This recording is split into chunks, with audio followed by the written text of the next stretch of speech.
आओ बच्चों, आज सुनते हैं पृथ्वी की कहानी। हमारा घर पृथ्वी। आओ पता करते हैं कैसे हुआ था पृथ्वी का जन्म और कैसे बनी पृथ्वी हमारा घर। तो बहुत समय पहले की बात है बच्चों, ना जब तुम थे और ना मैं थी, ना मोबाइल फोन था और ना था इंटरनेट। बस एक छोटा सा अकेला सा कण अंतरिक्ष में घूम घूम कर बोर हो रहा था। वह इतना छोटा था कि अगर तुम्हारी नाक पर बैठ जाता तो तुम चीख भी नहीं पाते। वो कण गोल गोल घूमता रहा और सोचता रहा कि ओहो, कितनी बोरिंग है मेरी जिंदगी। ना दोस्त ना घर, कुछ तो करना पड़ेगा। फिर एक दिन उसके दिमाग में बल्ब जला और उसने सोचा क्यों ना मैं अपना घर बना लूं। बस फिर क्या था, उसने आसपास के धूल के कणों को पकड़ना शुरू कर दिया और जैसे कोई छोटा बच्चा चॉकलेट्स इकट्ठी करता है वैसे वह धूल इकट्ठी कर रहा था। धीरे धीरे यह धूल बढ़ती गई, यह कण भी मोटा होता गया।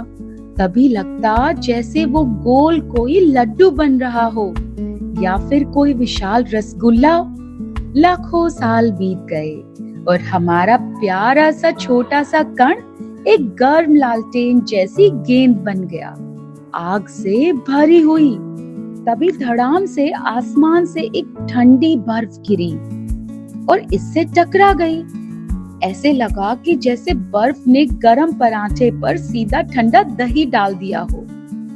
गर्म गेंद बोली, अरे ये किसने किया? लेकिन इससे कमाल हो गया। बड़ी बर्फ पिघल कर पानी बनने लगी और गेंद के ऊपर फैल गई। अब तो गेंद बड़ी होकर और भी सुंदर लगने लगी। नीला रंग समुंदर जैसा और हरा रंग जंगल जैसा। उसने खुद को देखा और बोला, अरे वाह, मैं कितनी क्यूट लग रही हूँ। और उसी दिन से हमारा प्यारा ग्रह पृथ्वी कहलाया। अब शुरू हुई मेहमानों की पार्टी। सबसे पहले आए छोटे छोटे पौधे। वे बोले, चलो थोड़ी हरियाली फैलाई जाए। उसके बाद आए नन्ही नन्ही मछलियां जो कूदकर समुद्र में मस्ती करने लगी।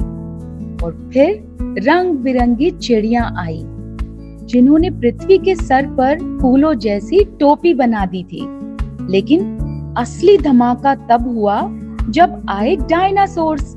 बड़े बड़े मोटे मोटे डायनासोर्स, कुछ डरावने तो कुछ मजाकिया। एक डायनासोर तो इतना लंबा था कि मानो बादलों को भी खुजला सकता था और दूसरा इतना भारी कि जहां वह बैठता वहां कुर्सी भी टूट जाती। हालांकि कुर्सी उस टाइम पर नहीं थी, पर कुछ ऐसा ही था। पृथ्वी बहुत खुश थी। उसे लगा अब मेरे पास कितने प्यारे दोस्त हैं। लेकिन कहानी यहीं खत्म नहीं हुई। बहुत सालों के बाद इंसान नाम का मेहमान आया। शुरू शुरू में तो इंसान बहुत प्यारे थे। पेड़ लगाते, शिकार करते। पृथ्वी ने उन्हें खाना दिया, हवा दी, पानी दिया, मतलब सब कुछ फ्री में दिया। लेकिन धीरे धीरे इंसान थोड़े शरारती हो गए। कभी जंगल काटते तो कभी नदी को गंदा करते, कभी धुआं छोड़कर पृथ्वी को छींक मरवा देते। तब पृथ्वी ने सोचा इन इंसानों को तो सबक सिखाना पड़ेगा। इसलिए कभी बाढ़ कभी सूखा लाकर पृथ्वी ने अपना संदेश इंसानों को दे दिया कि अगर तुम मेरा ख्याल नहीं रखोगे तो मैं भी तुम्हारा ख्याल नहीं रखूंगी। तो बच्चों, हमें भी पृथ्वी का ख्याल रखना है, जैसे कि पृथ्वी हमारा ख्याल रखती है।